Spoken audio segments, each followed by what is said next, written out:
It's hard to believe it has been only, and I say only 3 years since AOC was sworn in as the youngest ever female member of Congress. AOC spent the new year in the state of Florida, enjoying the sunshine down there and, of course, the freedom that residents and tourists there have enjoyed for the better part of the last 2 years, despite nationwide mandates and shutdowns, including many in her home district in the Bronx. Joining us now for more on this, Congresswoman and member of the House Foreign Affairs Committee, Claudia Tenney, back with us for the first time in the new year on Wake Up America. Congresswoman, so nice to see you. Yeah, Happy New Year. Before we get into this whole charade of a weird weekend story that we all heard about in bits and pieces, I want to take you through some of AOC's greatest hits over the last 3 years. She lobbied against that massive Amazon plant, which would have meant thousands of jobs in her district. The plant was not put in. She is all about the Green New Deal as part of Build Back Better. She said she was attacked and scared that she might be raped on January 6th. Turns out she wasn't even in the Capitol building. Her present vote on the Iron Dome funding, refunding, she made sure she was on camera. She was crying. It went on and on from there. What do you make of AOC as a colleague in the United States Senate thus far?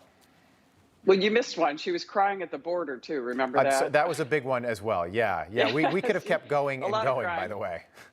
Well, AOC is the better-looking, younger, female, Latina version of Bernie Sanders. She pushes hardcore policies that are communist or socialist at the very least.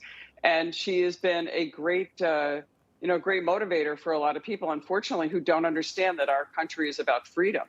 But what AOC is doing now is forcing what were at one time normally moderate, so maybe even progressive Democrats to the far left, which is putting them in jeopardy because she's pushed Nancy Pelosi there as well.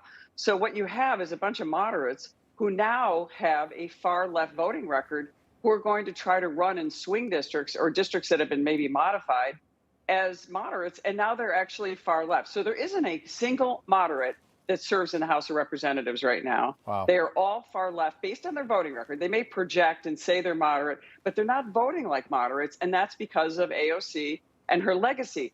And they have good reason to be fearful because AOC has been successful in basically taking out of office not only just Joe Crowley, who she defeated in her win in 2018, but she's been successful in taking out reasonable or progressive Democrats in primaries. So they're terrified of her. Is Chuck Schumer next on her list in 22?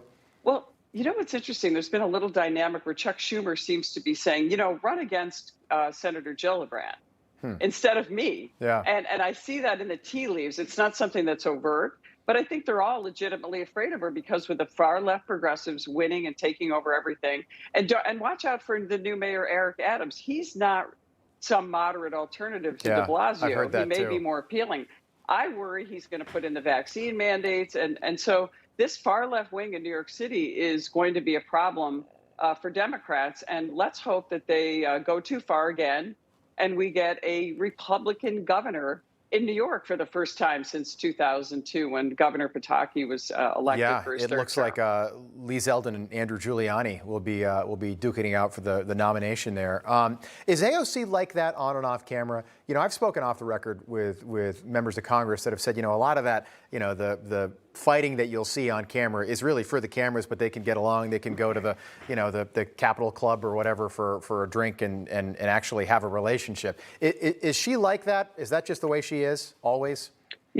She's very charming, which I think is, and she has a certain amount of charisma, which I think is very appealing. And that's what makes her a little more dangerous is that, you could not like Maxine Waters or Sheila Jackson Lee, who, by the way, I like Sheila Jackson Lee personally. I don't like her politics. I don't like the way some of the stories about her, but an AOC, she's very charming. Again, she has some charisma.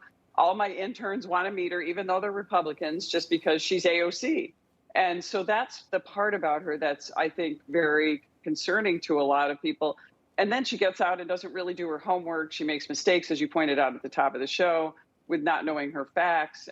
But her charm gets her over the hump here. But I think in the end, she hurts the Democrats because now we're going to see, hopefully, a wave here. Hey, I'm Rob Finnerty. Thanks for watching. If you enjoyed this video, please join the conversation in the comments below. Don't forget to subscribe, too. Hit Hit the bell icon to be alerted to breaking news. And remember, there's a whole lot more on Newsmax TV, America's fastest growing cable news network.